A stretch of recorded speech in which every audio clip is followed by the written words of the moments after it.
Good evening. Good workout tonight. First practice, first install for our game versus Central Florida this week, Thursday night. I thought the guys moved around pretty well, especially the guys who played yesterday. I thought they had good energy tonight. Questions? Kyle, Tyree's mom was on SportsCenter this morning saying she hopes that you guys will honor his academic scholarship through the end of through May, and that give him a full release, no limits. Can you comment on that? Sure. Yeah, that wasn't in the statement yesterday. We certainly would honor the scholarship through the spring semester and allow him to continue to move towards graduation and the release part. We would release him to any school that he has an interest in, and we do that. The other schools that have interest in him, they request the release, and then we sign it and we send it back school by school. But we wouldn't limit him in any way.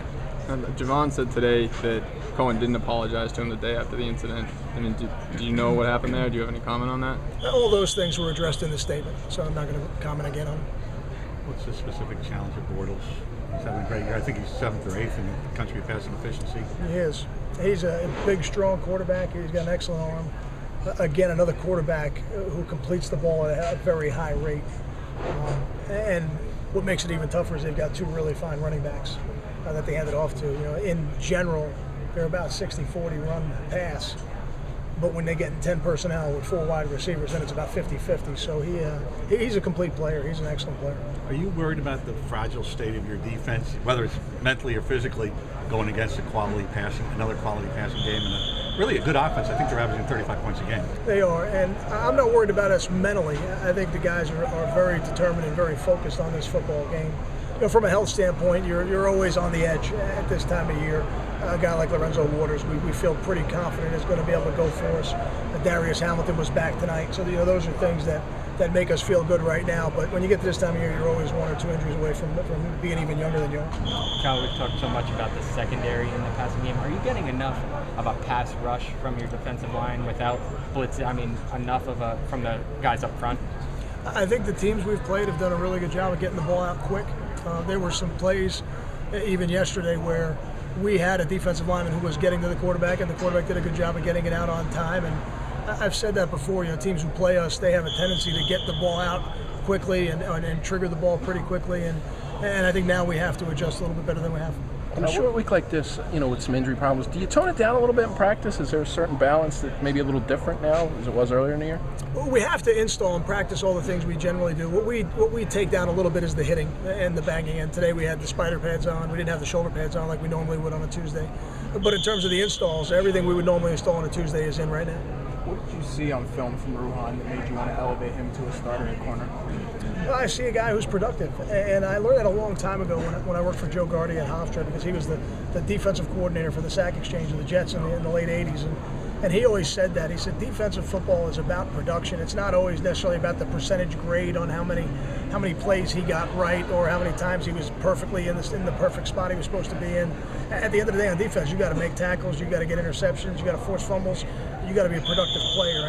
And in the limited action Ruhan's had on defense, he's been extremely productive, and I think he deserves that right now. He's got a virus, so unfortunately he wasn't able to practice today, so we'll have to see how that affects us as the week goes on. But Ruhan's going to play more. Do you think he's warming up to corner, especially now that he gets a chance to be a starter at that position? I think you have to ask Ruhan that tomorrow. I think he'll be back with us tomorrow. And I think Ruhan's an unselfish player. So which one he prefers, I don't think is very important. He knows this is where he can really help the football team. I know that's important too.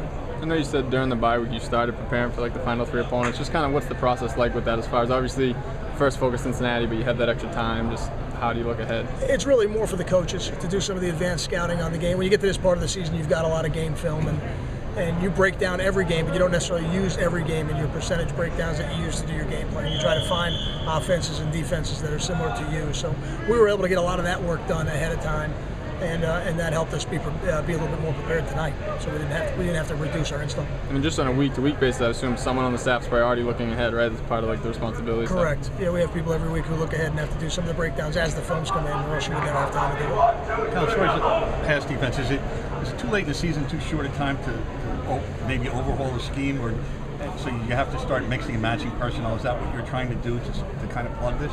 I don't know that it's about overhauling the scheme. I think we've seen our scheme be effective. I think we need to play it better. I think maybe we need to utilize different parts of it than we've been utilizing. I think we've got enough flexibility within the scheme that we don't need to overhaul the scheme. But can we move some players around and hopefully get some players in better positions for them to make the plays? I think we certainly can do that. We got to look at that every week. Let's have to.